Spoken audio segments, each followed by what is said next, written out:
kitalo nnyo kitalo ddala ekya muganda waffe KATO LUBWAMA kitalo nnyo kitalo ddala era nga wano wendi ndi ne Betty Mpologoma Empologoma ey'eddembe Mpologoma ey'eddembe bano be bamu ku baali mu Diamond Production bagiyita Diamond Production Diamond Ensemble zonna zaali zize zaali za Diamond Production nga group kuyimba nga eri kuzannya. Okay.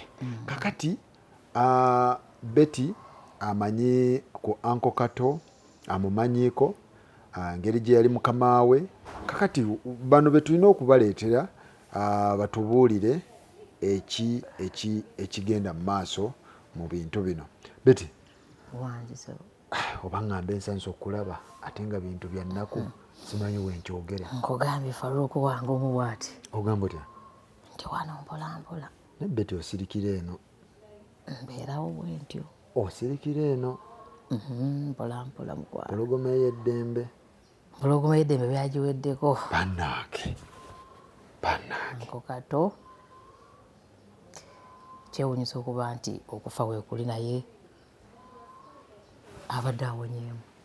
KATO badde otera omulabalaba nnyo ne recently ono twabadde mu meeting eya federation empya eya Kenzo President Kenzo yes twabadde mu meeting ya bona nga bakakutereza industry KATO abaddemu mwali naye twali naye era ayogera bulungi nnyo buli kimu kyonna ngeri gyaludde mu industry muno nga ffe tulaba awonye ng'alinga awonye naye bizibu nnyo okuba nti awummudde. So Betty soka weeyanjule tutandike obadde teweeyanjudde. Amanya Betty Mpologoma esebo amanya Betty Mpologoma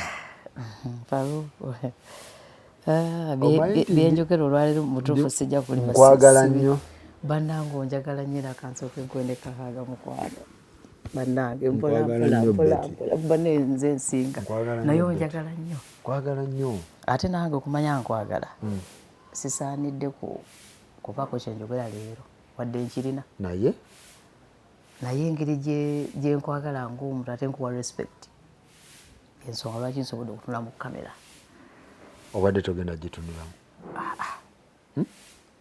era totera beera mu kamera mbeeramu era gonteekamu weeyita ki oneerabidde n'abaala bakama bange bonna ku bukedde abakulu bonna osirika n'obeera eno n'osirika nembeera eno mu esi n'osirika indasitule n'ogirabira mu kamooli mbaayo nno ate nno nnyo emirimu nkola bulungi. Betty tusooke otubuulire indasitule eno olaba otya KATO omusanga wa KATO omweyungako ddi KATO yaani nga ggwe Betty Mpologoma? Nze Betty Mpologoma Uncle KATO LUBWAMA si kumweyungako wabula yeyandeeta ne omwamikazi we Travis Dr. T. Otyo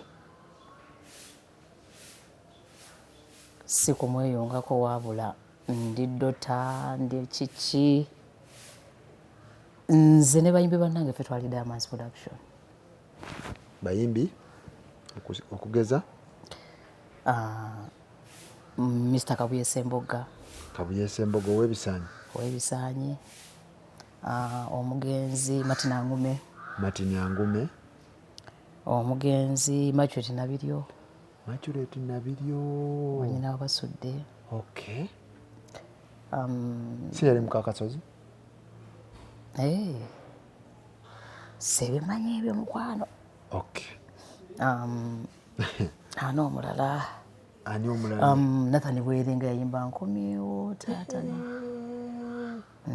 mwali naye mu gurupu twalimu bangi mu gurupu twabeeramu bonna Silver Kyagulanyi Silver naye yali yes anti ziri bbiri production ne assembles esembo ya kuzanya mizanyo eya production yali ey'okuyimba Bakyagulanyi Silver awo Nathan Bwerenga ba Bosco Kayiira Jebi eyayimba oluyimba Kampala ensobedde maama abo bonna Jebi omulala ani ono omwana Gertrude Nalule eyayimba Tofumita Lindaazi liki Tofumita Lindaazi naye yatandikira eyo kati ate sistange Febe Nasolo ate yayimba luyimba nako Kato ye teyalimba ye teyabeera nnyo mu gurupu nti kiri awo nti gurupu naye yabeeramu katono ne bayimba oluyimba n'akola ebirala naye ffe twali gurupu nga ffe kibiina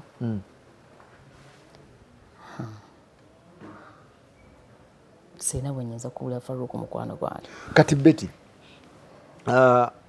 akujjawa ne Dr. ongambe ne Dr. T tuva mu Ebons eya Katende ya mwami Katende ne tujja ne tugenda mu Kasiwukira mu studio Kasiwukira yalina studio Kasiwukira studio nnyo waliwo studio nga agula album nga ne studio yali agula buguzi music yalina ne studio okay era wenyini abayimbi abasinga bangi nnyo Muzeyisa Battaba Paulo Kafeera abayimbi bangi ba Muzeyi Wamala studio yali eyo Kasiwukira yalina studio yali alicordinga ate namala n'agula ne music n'amugula kati ova mu Ebonies tuva mu Ebonies nani ne Dr. T tugenda mu Kasiwukira waawo okuyimba okutandika omugagga yabayita Kasiwukira oba mwejjazi mwabetwala naye Dr. T akera Bukeezi ndoze ngeri muneje yakuba ebivuga bye nagenda mu studio wa recording nga abayimbi bangi kakati awo ne tu recording oluyimba lwaita kiri mu ddungu tuba tuli mu studio ne Martin Angume Kato oloza nanko Kato si Papa Misachi Papa Misachi atusanga tuyimba kiri mu studio awo Misachi ayi yakayimba awo njagala mukwano gokanga ncha akayiya wano mpola wano ndi mu studio tuli mu kiri mu ddongo ne Dr. T kati ango katwajja atunuulira abantu abalina amaloboozi amaloboozi ga kyaki ndi mukyala mu 7th day oli mukyala mu 7th day ate T mulokole okay abasanga mu studio ne T Dr. T awe tuyimbayimba akati ne Martini naye T yali akolanga ani ate nga manager wo nga ki okubanga mutambula naye yali ki Faruku njogenda nayo sweet wadde byannaku tuseke mu kyoyagala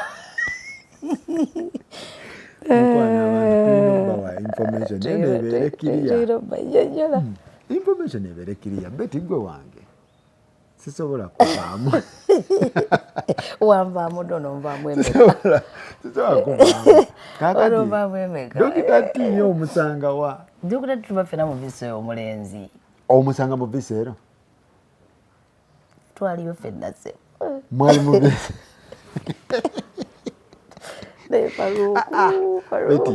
Betty galuga ebintu nkwagala kyo nayo jakito saagala tugire tubuzeebuze eggwanga T kuba entambula zo zindaga nti wetuva wano tudda wano wetuva wano tudda wano muli abo babiri Dr. T mu viseero omusanga wa mu viseero wane Ebonies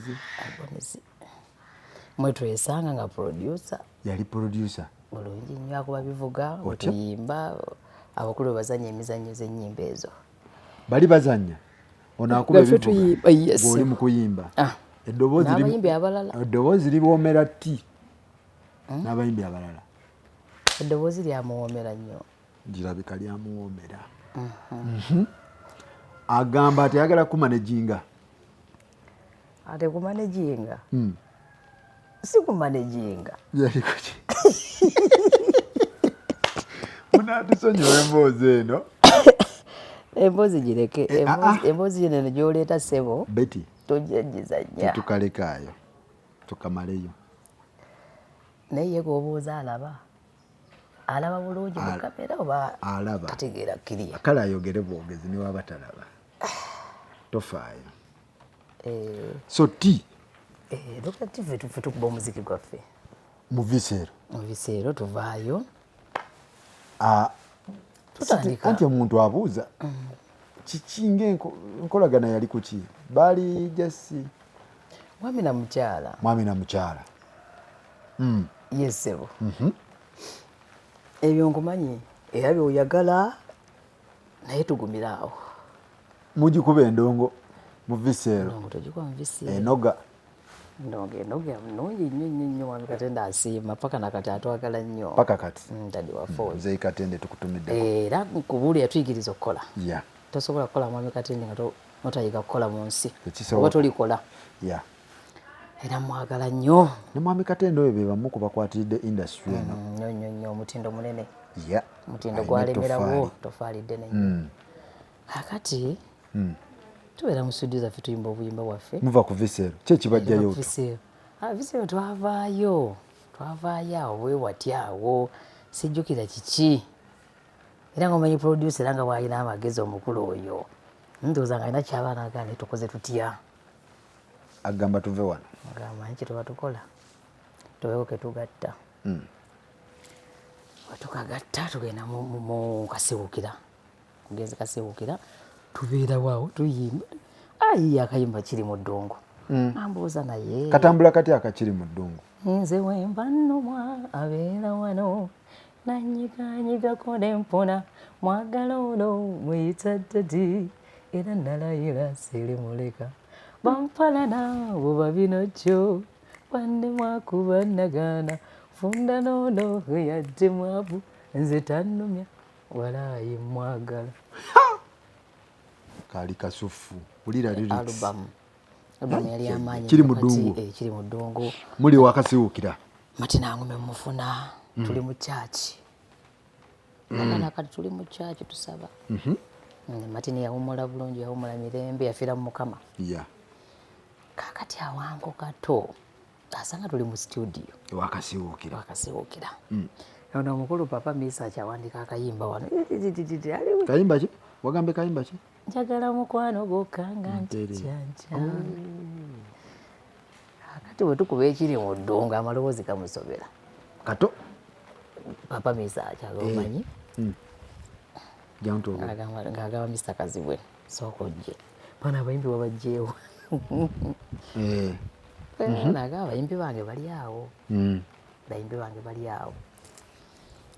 Misa ngamba omanyi kyoba okola tuyimbemu akayimba kano tulabe kakati ng'ekyaliwo awo asinga amaanyi yakola ki era igoozi yali entwala naye nga nko kato bwe yava edda nga mugezi yalemerako Misa kyolimba luyeeyeza ndi mu studio ndi kuyimba nnyimba bbiri ayiya luyimba ki mwazze kukola bintu birala Misa kyata akutaddemu programu endala agize akayimba sooka okayimbemu wano nga mpula akagundi kagize dokita tukakuba empulire dokita alinnya ateekayo eddoboozi ennyimba nziyimba zombi ezo kyovula oluyimba olutawanyiza nnyo abantu luyimba ki olwo njagala mukwano nga nkyakyanca abantu kati ndi ku stage balunsaba baategeera nti ki ali tabu ne lubeera bwetyo saalupafomingako wadde ku stage lwaki naluyimba buyimbi mu studio ne lukoma awo amaanyi ga Katonda gafuuka amaanyi lwaki tewalupafoma mpozi balunsabako ku stage e London nembasampulinga mwaka kiki ekyaggaana nali sisobola nedda nti kati bulwamala okurekodingibwa ate nembira mu Diamond kakati ate nebali nabakola ki nebakola gurupu eyaabwe toyinawo oluyimbi ate kati ono omuziki nga ate muzibu nnyo tufulumya buli mwaka kakati oluyimba ne lubeera bwe lutyo ne lubulwayimba naye kusaasira waya luyimbako kate balukwasaganya ne Misa kiri yalugira Misa kiri lwamusobe oluyimba naluteekawo ne lubeerawo paka nakati taluyimba naye nyina n'embaga gye nabaddeko omukule naŋŋaluyimbira wakira akapera oluyimba lwali lwa tabbu nemisa kitalukuba taluyimba nyimba nyingi baluvaako naye baaluyimbakoko so Kato tubeerawo mugiraawo Eagles eyagala okukola ekulamuza Eagles egira eti papa Misa akyagira ati naye nga talina wayinza kuyita Anko Kato Kato atulaba ne Martina Ngume awo batandise groups zitandisaawo groups zitandikirawo olwo Eagles nga already eri established weeri oba nabo nga beezimba bwezijjukira kubanga n'emyaka gyennyini emyaka gyali gikyali nga simanyi nti waliwo groups ziriwo naye nga ndaba abayimbi abalaba twavanga mu studio Mzee Sabata n'ayingira n'ava mu kuyimba Mugenzi Kafeero ogenda okulaba Omuzei eri wamala ne bayingira mpolampola batiire naye nga ffe tubeerawo bwe tutyo ngaogaine bano abaana bano nga bakulu netubeera bwe tutyo sebo netubeerawo Diamond netandikawo abayimbi ne mugitandikirawo Diamond tugitandika mu 2000 mu 2002 awo kiri mu ddungu luvaawo baleeta Big Daddy soka omusampolingemu Big Daddy wange wangala sebo maama olamula bulungi obulamu bwange bana balala seetaga baluwandiisa awo naye yali hiiti eyo Kabuna Mawanga eyo mega wagikuba Kabuna Mawanga ajja atya Kabuna Mawanga oyo oluyimba lwafuuka oluyimba oluyimba Anko Kato ne baluproducinga ne bateekamu ani aluproducinga ti ovaayo naye era ennyimba zonna okuziwandiika okuzikuba Dr. T pozi zino waliwo ennyimba mpolampola kati ez'emyaka gino naye ennyimba zonna wamuwaaki ekyo yayira omuyimbi we Faruku Dr. T wamuwaaki nga yakubira eŋŋoma nyingi engoma yagikuba kiki byamusobedde yatuuse Wanko Kato dda yagaye bannaye tekisoboka Anko Kato atuyisizza bubi nnyo muyimbi kyasooka mu Diamond gwe yasookamu yasooka mu Diamond production yenze gwe yasooka ne Martina Ngume Kato yasooka leeta gwe yasooka leeta mmwe gwe ne Kabuye nze ne Martina Ngume ne Martini yasooka gwe ne Martini nga bwe twali nga Dr. T bwe yatuleeta Anko Kato Diamond neefuuka Diamond maanyi ga Diamond ne gasukka Diamond production yasooka okwaniriza Lucky Dube mu ggwanga ffe bayimbi abayimba ne tumwaniriza ku red carpet Anko Kato amaanyi mangi Betty Kato contribution ya Kato ku music wo yali kuki yali muwandiisi yali producer yali director yali akola ki oba yali boss wo just first of all Anko Kato alina nyini kibiina Diamond production Anko Kato yakola ebintu bingi Anko Kato yalanga omukyala gwayita Betty Mpologoma n'ava ne mukumulanga n'amutimba buli wantu kubanga balanga Uncle Drive nti Diamond's production ne Betty Mpologoma batuuse nga bwetubalanga ekintu Betty Mpologoma yalangibwa nnyo kubanga kati ne mbasimba wadde kayimba kapyo bakacuba gyebale batekaliyo Mpologoma yakola erinnya li ne kiggwa gundi yalipika Kato LUBWAMA yapika erinnya Dr. T n'awandiika ennyimba kyovula nti nze mbayimbi wonna waŋŋambe nti nze ate amanya bwaki wendi buli kimu baakinkolera nga ndaba bulabi kuleeta ddoboozi n'ensirika simanyi wabalanga biki simanyi bintu byakubonaabona mu industry paka nakati era nnyimba lwenjagadde era olinga mu mbejja lwensobodde lwensituka ate nga wampadde ssente nga ziwera teziriiwo sisituka Betty Empologoma wano Bakato be bakikola ekyo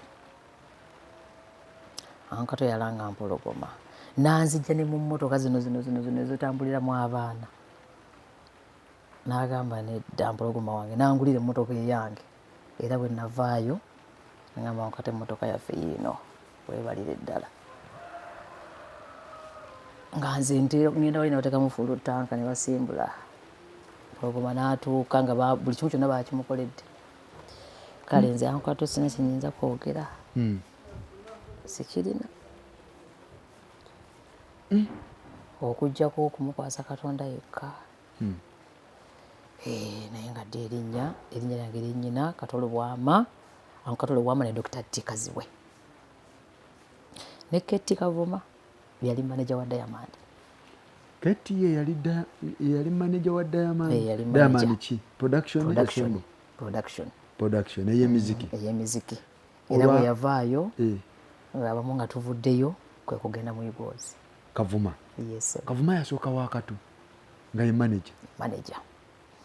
Nga yamanya tukatugenda kukolera wano batimba wano bakwasaganya nnyo ekintu kyali kinene. Naye twagenda tuvaayo bwe tutyo omanyi nti omwana bw'akula balina okuba nga ayiiya nga yiiya. KATO ono amaanyi agajjawa okubeera nga amanaginga ekintu kino ye nga ye kubanga wali mu kusika omuguwa obutagenda na mmisa kino ogenda ne KATO biki ebyakusikiriza? KATO by then yali erinnya amaze olikola obanga mmisa kitannakola linnya ki ekyasinga okusikiriza? Awo wonna amanya tewaali bonna amanya tewaali ekintu kyonna kyatandikira wamu naye nga nko KATO ono ekintu yakiremerako n'alemera ku bayimbi be n'alemera ku Mpologoma n'angume n'agaana edda tebalina gye bagenda kati namugamba kati nkole kisebo ate bonna oba nkugambe ki bwe bityo groups bwe zaali nnyingi groups zaali nnyingi ebiseera ebyo naye nga nkata amaanyi gaali mangi paka olwaleero era awumudde ensi nankato ng'alina amaanyi ge awumudde n'amaanyi mangi mu esembo mu kuzannya amaanyi ga KATO nga bwe yagatandika awumudde nago. Biki by'otalyerabira ku mulongo ono LUBWAMA?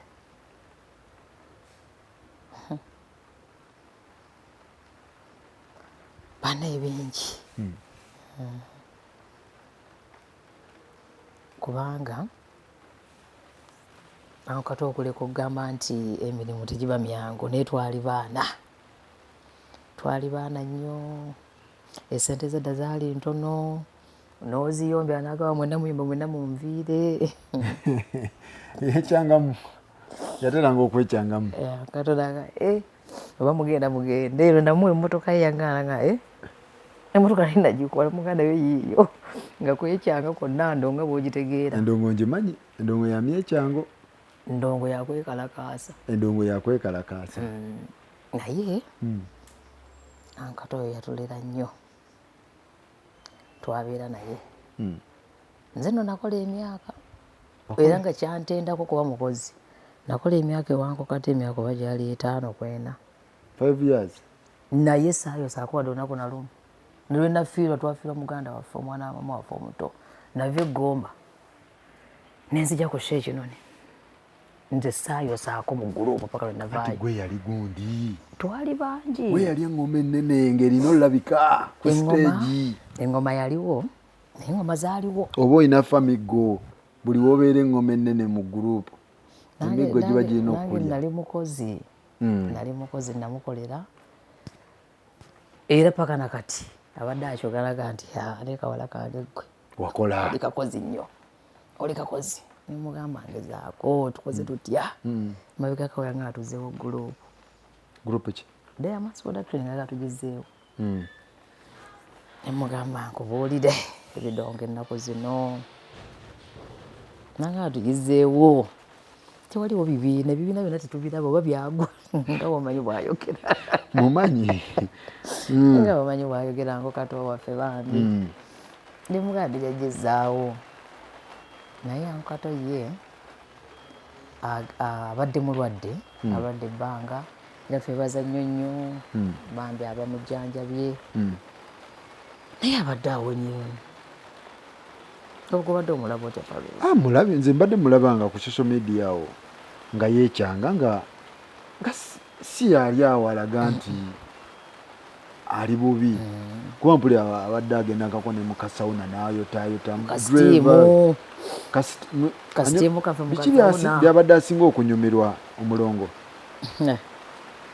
Bannange kati ebintu bye ate banne abamu kyova waliwo abantu awo kati abadde ayogera nga bw'ayagala nja naye nga talina mutima mubi.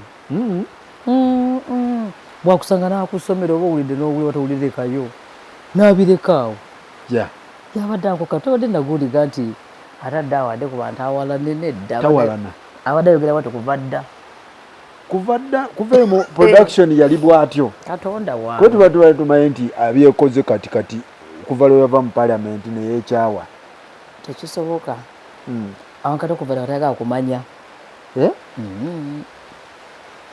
akusomera tayagala kumanya oganya okukola bera bulungi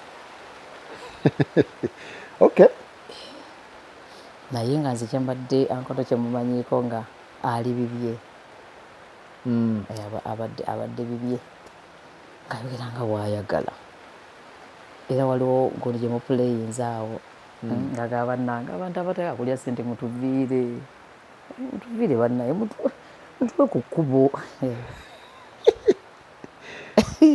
kuva dda bw'atyo kuva dda mutudde mu meeting bw'oleeta olugezigezi embonyemba nnyo ngagamba eno gurupu siiyo nga kukwasa sipe ye kato LUBWAMA anko kato agamba munnange oganya okola abantu amaanyi olina mangi nti genda sooka omulemu kati nolaba ekibiina kinaatuula kati kuva dda naye ngaakulaga nti era yakyankananga naye ngaabivaako yowa yabadde n'omukyala oba mukyala gyali omukyala anti ani gyali yoyo kato naye nga kato LUBWAMA kato era akalubye obudde nga bukya akalubye yatusaasidde nnyo bambi muyimbi munnaffe alina show palaso abategese bonna katusebe mukama naye nga bannange wiikendi ekalubye palasa ali ku ki anyinaffe oyo tetumanyi kubanga sho koga amazima obunyogovu buli mu ggwanga si mu ggwanga wokka obunyogovu we buli ku palaso obunyogovu si byangu kubanga bana emitimbagano gyammwe gino fanti tuliwo okukasuka maloboozi amaloboozi mwagakasusa eddaga kyakasukibwa palaso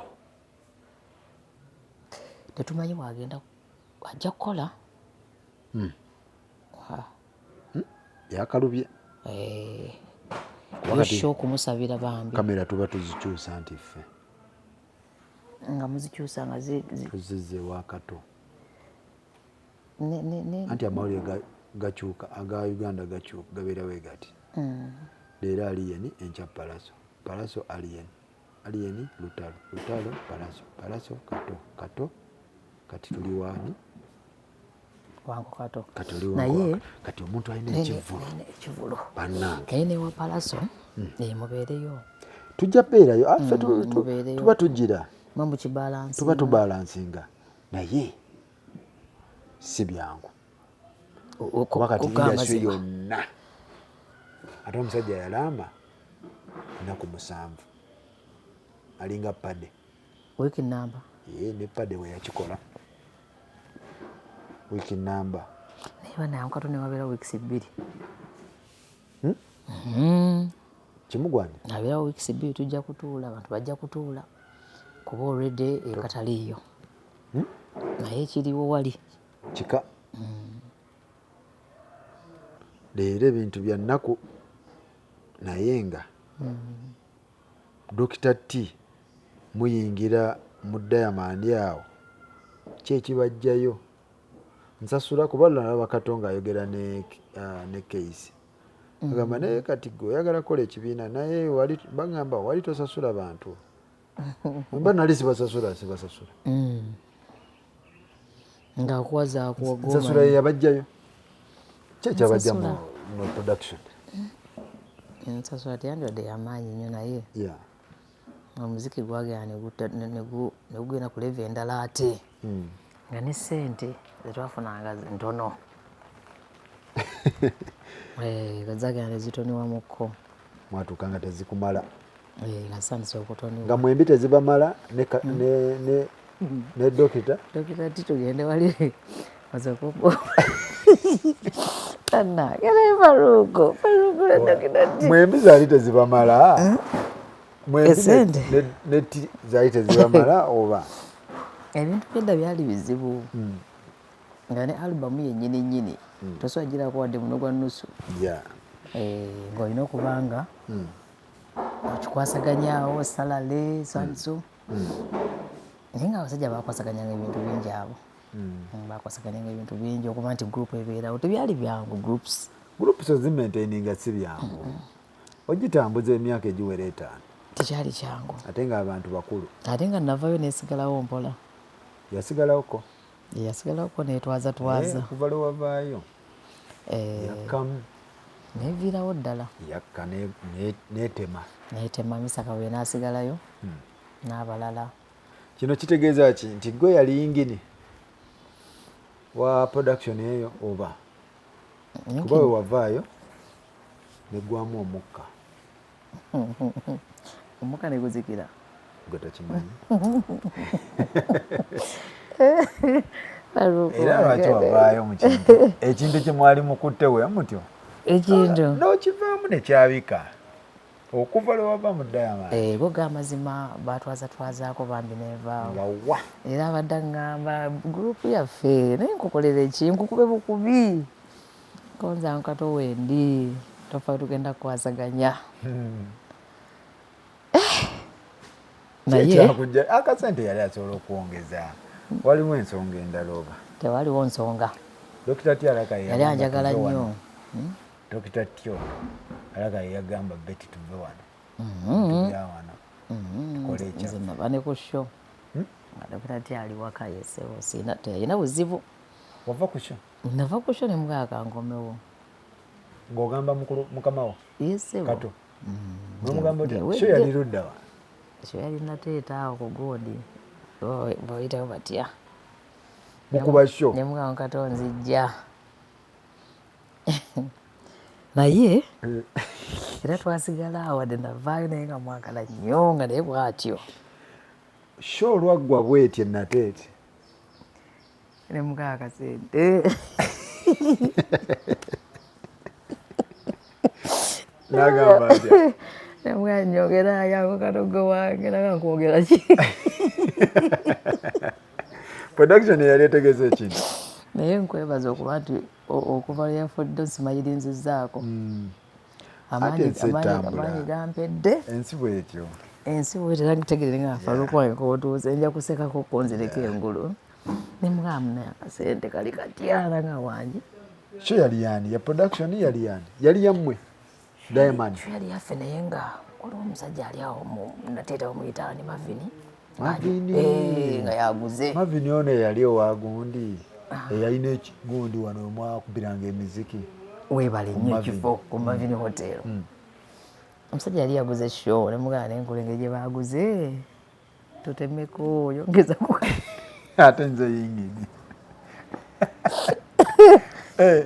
Mavini abatemedde wazira bakeeza Mavini temubawulira lugambo kali kanji kati ffe twatuuzanga abantu sepoka nakati nno nga bwegee nti erinnya kimanyi nze Mpologoma nkumanyi era abantu abawagizi kuge bakyatula ddala ssente nze Mpologoma nkumanyi emugamba kulya Kato nyongera kantu nanga nkwogera ziri wano wonna ku bino ebimu oyinako wadde waya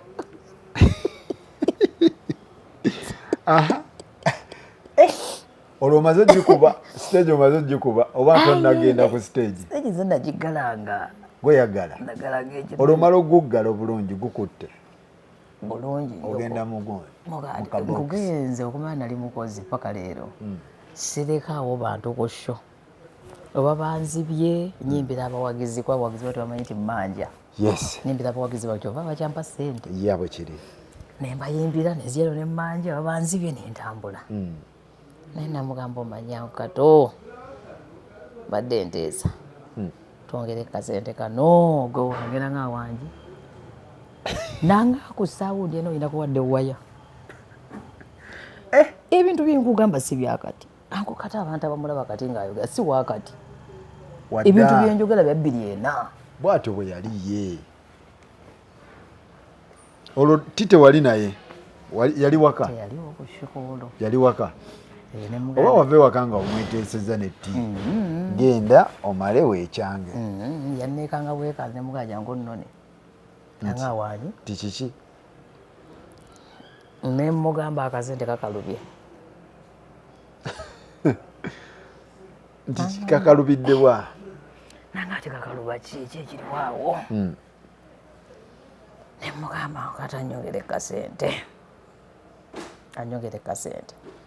Ne ngamba Keti ne muganga obuulire banyaze muzirango mekiriwo. Keti waffe ye manager ajjukira. Omugambo ta? Omanyi.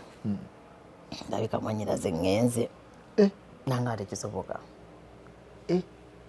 Nanga ate kisoboka. Era yamugana mugo omwana muwe ssente ono kagenda group teriiwo. Keti yavadda nga alaba buli kimu. Keti yamanyi production gyeraga. Amugamba omwana muwe ssente. Mpita Mr. Kabuye. Nga Mr. Kabuye omanyi ekiriwo kankomewo nanga ate kisoboka. Pulogoma tondeka wano konze nzijja. Ani agamba? Nze kenyini ngamba Mr. Kabuye. What? Nga nkomawo. Ne nkwata engoye. Kabuye Zemboga? Bwe namugamba muga kankomewo. Mr. Kabuye yawunga nava kushona janga ngoberera. Namugamba nzijja. Naye nga Kato akulaga ntakiwulidde nti ngenze. Ngagamba oyo ali gwakanga. Kato yagamba? Kanga. Ne Mpologoma kali. Yako Kato waffe badde. Keti yamugamba omwana muwe ssente. Yagamba oyo atiisatiisa ani? Amugani gwatiisatiisa. Bino ebyuma birinako waya. Eno waya no group yiye. Kumbe naawe oli serious. Kumbe ndi serious Faruko nkola ki? Otema. Ntema. Naye akasente kaali katono ke balina okunnyongerako. Kaali kammeka? Oba gyali emitwalo ng'esatu. Okunnyongera kuze nnyina okufuna. 3 busatu. Gumu 2 3. Ndabika nali njagala oba 10 oba nga nfunyewo 6. Ndoza bali bongerako ng'ena. Pasho? Si pasho. Olunaku lwali lugulenga nange nalulabye. Ne banaye Mpologoma. Katakana gwe bali bakaguze. Emitwalo 10. Ne ngamba. Ne luza gyali 10 si 6. Gyali 6. Ndabika nali nfunyeyo 3. Yakuwa deposit wemeka? Tewali byadda deposit sebo. Ebyedda byali bitya? Deposit wakati n'omugazi otosoteeka ku mobile money. Edda mwakukikubanga mutya? Ebidda wayimbanga ku show. Ababalansi nga ne babalansinga ebitabo. Ne bakuwa ssente zo mpolampola. Ne bagamba kanako nga kagule. Cash down. Ngamba wayi nange banyongereyo emmeka? 3. 3. Omusajja akaluba. Ako Kato. Anko omugamba yongerako ekyemeka? 3. Wayongerako 3. Obutuufu nange ndabika nkoze eki? Nfa. Ng'ofa? Nangamba Betty. Eno saawundi iyo. Nemugamba Kato gwe wange naye ngenda. Egozi yannamuza nadda. Amisa kibanjagala. Awo wennyini driver nga muga nti simbula. Olwo yakukima? Nina driver wange. Nga banvuga ovuze driver nga muga jangu tugende. Nempa ku show. Ningendeeka. Naye nga kyewedde. N'ogenda mu kifuba kya tti. Omunnyonnyola. Wange.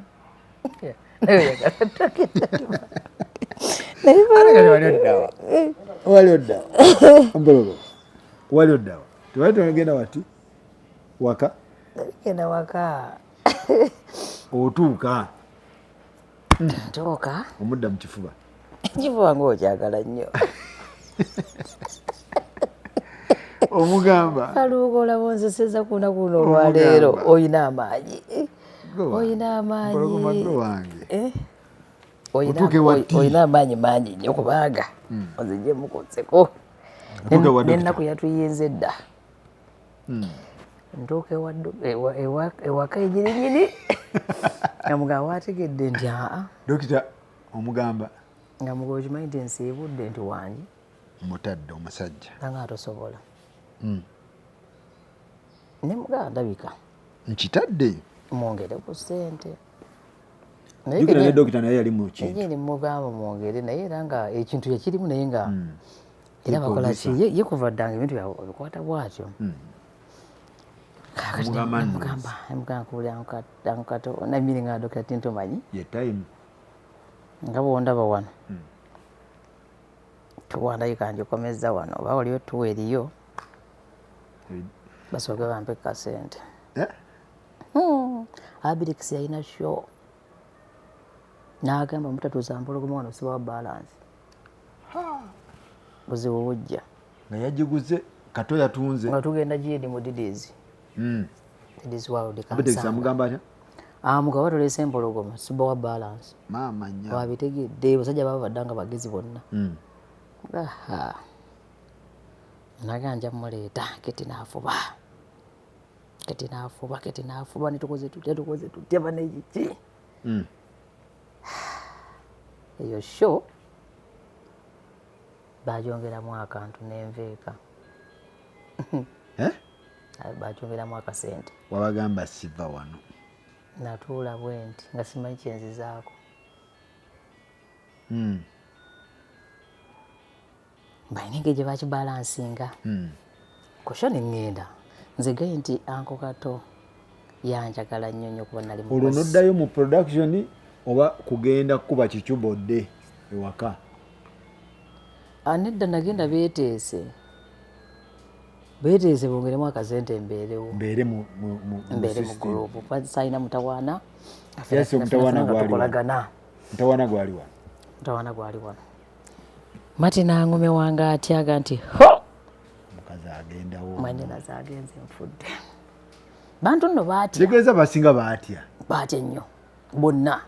Mpologoma endongo wagirina. Bannange Bosco Kayiira. Ate oyo omwana alina ekisala nga tekisoboka. Nathani Bwerenga bannange olaga waako nze nzijja. Ndabakuba encukwe. Tekyali kyangu. Nagenda okulaba kyewedde bongeddemu akantu. Bongeddemu ku kasente. She yaddako nti enkola yaffe yeeyo. Enkola eya bulijjo tetugyongerako wadde ki? Kato si wakati. Abamulabe naye mbukati yeekalakaza biki politics no. Ateeka n'amala n'afuukuuka. Naaga kati kyeŋŋambye kyekyo. N'agamba kati songerako. Oba gwali oba kwakira soka ne yeegumya ninga naye tamanyi kiddaka ga beti wange ne Mpologoma eno. Jjukira oba ofiirwa bingi. Ofiirwa producer, ofiirwa composer, ofiirwa omuyimbi. Oba oluzinga olwo ne dokita naye agamba ate kakati ate enve yasigaleyo. Famire yeekyanga omulundi gumu. Famire teyeekyanga omulundi gumu teyeekyanga. Naye tasobola kubeerayo nga nkoze eki. Mwali kabani ku ndongo. Ate munnange. Kuba omukulu ye yali akola atya? Twali kintu nga kinene kuba jjukira yateekamu nnyo amaanyi dokati nnyo. N'obudde yateekamu. Naye nga bakolagana bulungi na Kato nnyo ebintu byabwe. Kaakati sijja kukulimba Faruku wange omulungi.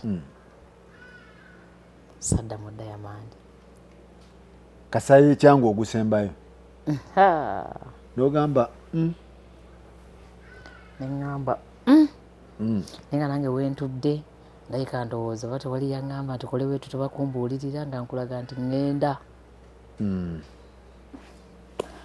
Nentambula netubeerawo era kyova nti emmotoka eno yabuzaabuza abantu kubanga emmotoka bwe nagimuddiza nemugamba kati emmotoka yaffe yiiyo kati ate dokita tinaddamu nangulira maakatwera Dr. T n'agula Mark 2. N'angulira Mark 2 kati ate n'emmotoka gye nalina yali Mark 2 kati abantu abagirabiramu waliwo abatereeza ku air aga nti emmotoka zifaananye zonna Mark 2 naye ng'emmotoka tewagenda na mmotoka ya Kato era waliwo bali balowooza nti njirinamu wadduka neya kubanga Kato zonna zaafaanana. Wagizaayo? Nagizaayo ne tubeerawo awo era embeera gyate yali nnungi. Dokita yayiwawo omubiri n'ayiwawo n'emmotoka kuba naawe oba wali oyiwawo? Biseera ebyo nga simanyi bwe babizigula kati nzeegulira kati watandika ozeegulira? Neegulira neeyiya nenyimba neneegulira. Tozirabye? Njirabye ate nsajja nsajja ekisajja kiveeko beti nsajja emmotoka yo njituddemu si mwe tujjidde? Kazi mukazi si mwe tujjidde? kazi mmotoka ki mwe tujjidde so kakati awo bambi ne muvayo ne dokita ekigo kyali kinene ekya Diamond bwe bityo ne tubeera bwe tutyo tetwalina nfaanana yonna okuva mu Diamond waddawa bw'ova mu Diamond omukulu akutwala wa dokita mu Diamond twakola group nga bagiyita Cat Production nani? Yes. Walimu abayimbi era kati Diamond bwevaawo tubeera ne Kati Mati Nangume. Mati naye yadduka ye wamala n'omugjayo era sobola kusigalayo nomugaa jangu nzidda saamugjayo nti nze mugjeeyo gurupu yamala kuvaawo nakkubira nankubira nga mumanyi ekiriwo tukole weti netukawo gurupu awo nemalawo ng'emyaka 2 nayo neegira ki twalimu bangi Maria Mulinde yali omu Maria Mulinde twali naye mwalimu Angume Igwe Mulinde ani omulala T ne Mulinde yennyini ne bbaawe Mariam ne bbaawe Mulinde Nalule era ffenna ba Nathan Bwerenga ffenna ba Busco Kayiira baani Bazayituuni Nakawunde n'abayimbi abalala bakola tinga ya producing era ne tubeera bwe tuteerayo oyo ne tubeerawo gurupu yabeerawo ku emyaka ng'ebiri omwaka 10 nayo neekola ki negenda awo ne tubeerawo ne tukola kiki gurupu ki lwaki zaali ziyiika temwalinanga contract zibakwata temwalinanga kamunguluze bigendererwa bya gurupu ki abayimbi otulaba kantu kaba katono nnyo nnyo ka slight mistake katono bwe kati akati ka slight mistake akaali kunze ku kasente ako tekandibaddewo naye industry yaffe ng'abayimbi oba kiki kantu kaba katono nnyo ne katta ekintu bwe kiri ate ekintu ekibadde kirungi ekibaddewo ne kivaawo kaakati awo tubeera bwe tutyo okukyankalana kyova tulina kutegeereka nnyo omunagayi naye abayimbi bano kyova nti pulezidenti omupya Kenzo alina okukola ennyo nno ajja kukola bangu ajja kukola entandikwa simbi twamukiririzaamu mwamukkiriza twamukiriza kikwasaganyeko era bwe twabadde mu meeting Kato yayogedde nnyo Kenzo yayagala nnyo ako Kato namutunula namugamba bane muze yogedde nga tebagala asirike nga balaba nti buli kyabagamba kituufu kuba mwe bintu mwabiraba nga byapeninga industry mugirabye ng'ejja bweti so muba mulaba tuba tulaba idea gye yamulekedde ajagenda nabyo mu maaso Kenzo tajja kikwata bubi tujja kutereera ate weetuli lwakubako era nga bw'obitegeera abantu tuli bangi okukwasaganya ekintu nti kibeere nga kiri perfect it is not easy. Kati mwekuumye muti okubeera bwe muti Mpologoma? Okubeera bwe tuti onyirira olina eddembe lyo tolina kutankuula ntalo byonna okikola otya mukwano weeyita ki omwayo sokuwulirangako nti Wuuno atankudde gundi nti obabbye gundi tyababbye muka gundi tyata yabbye oluyimba sibiwulirangako ku Mpologoma okikola otya? Empologoma ekisoke ddala omusingi gyenzaalibwa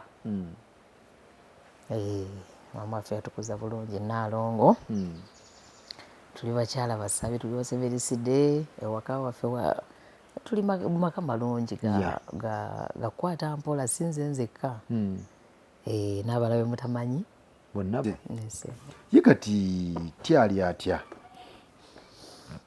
omwana ono Dokita T talina buzibu ali kulumbe wali asirise naye Mpologoma weefumba ali ku gundi wali talina bukati tosobola tugamba bya Dokita T ate biriwa waliwo byennina obirina kati mwetera mu production mwetera wa okweta kutya mukyali mwenna okweta sigere tovaawo wano sewo nga tombuulidde eyo byobuzaabuza leero tojja kumbuzaabuza okubuzaabuza Dokita T what happened kyabaki ekiriwo mwali mukutta ekintu nga bwa producinga bw'oyimba era bwe tuli paka kati bwe mu producinga ekintu paka nakati tuva ku tyuni ngoma ku ngoma ebipya bijja ali ku ky'omwana w'abandi talina buzibu gyali mu kyaki akola mirimu gye n'emirimu gya Katonda bulira ensi amazima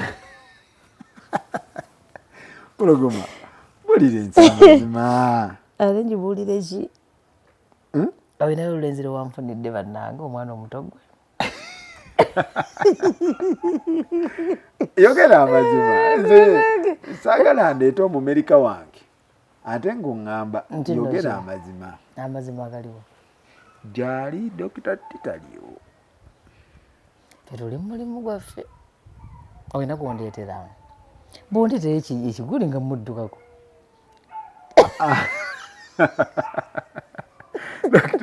Dokita taliwo gyali tewali mukambala mulamu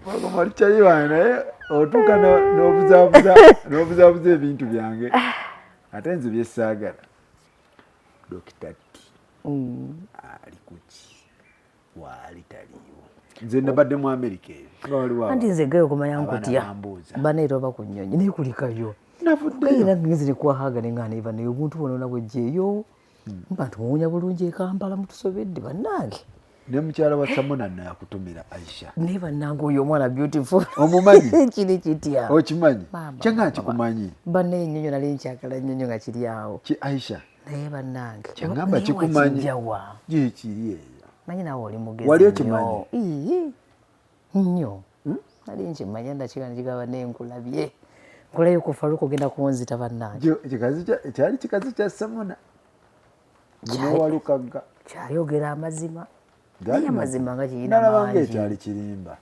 ekirimba ekiriwo kyali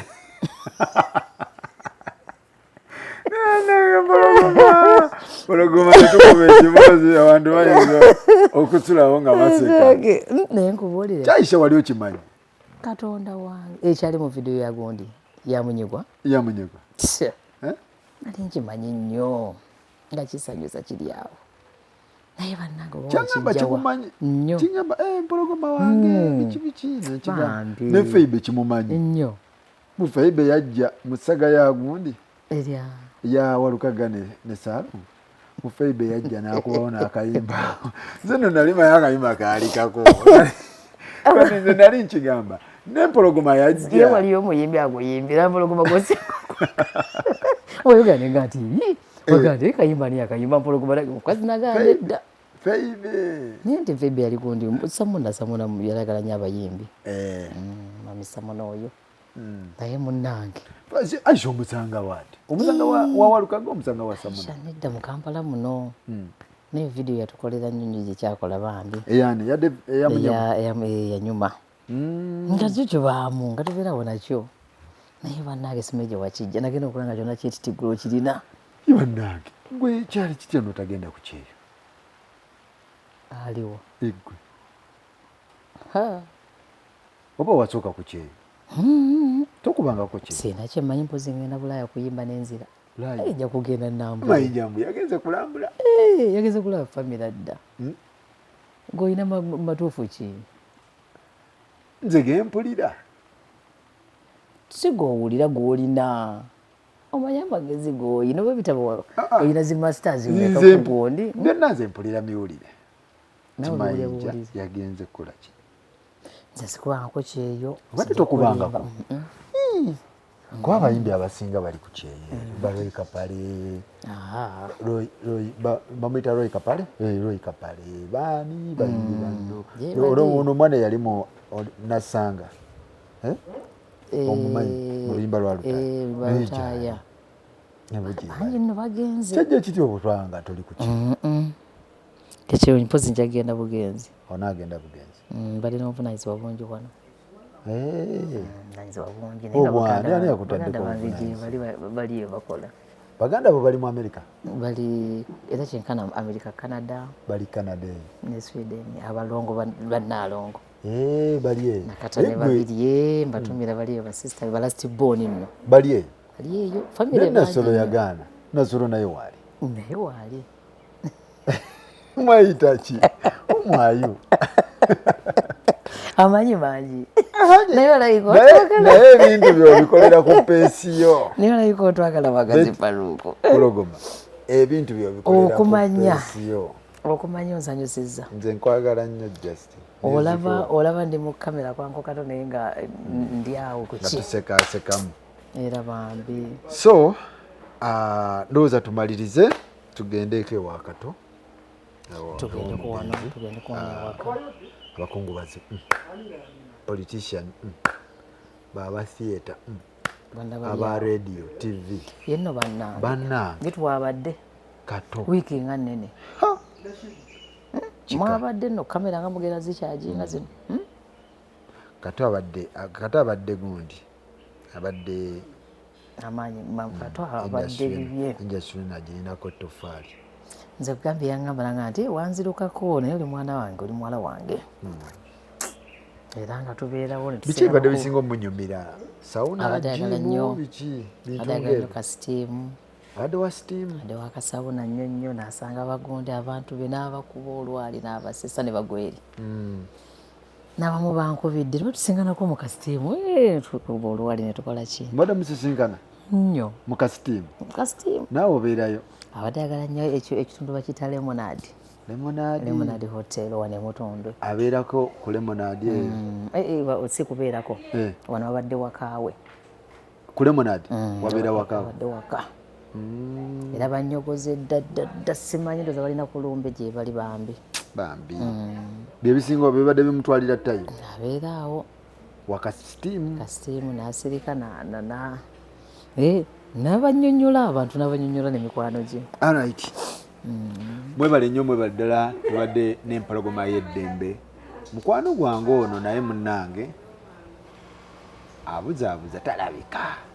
Abuzaabuza yeebuzaabuza ebintu tayagala bitubuulira tatubuulire ye ani aliwo kati gwafumbira ettooke. Omulenzi muleete. Eba neesimanyi. Njamu okukuba mu maaso. Amutuleetere. Soka oli ebintu. Tuleetere omulenzi. Ani ali ku ggaali yo? Eggaali sibisobola nze. Ani aliwo? Tewali. Sibisobola. Wakowa. Oba yakola ky'omukulu? Aliwa. Okowa kutya? Wakati. Ti yakola kyekituufu ati wange. Tewina kye yankola. Ne weekyawa? Ate neekyawa. Okuleetayo ku mukolo. Nti nfumbirwe. Lwaki tofumbirwa? Owange. Simulina kumanya. Naye sirina buzibu. Time egenda kujja, time will come. Time will come? Yes. Kyonna ekyaliwo kyotayagala tugamba naye.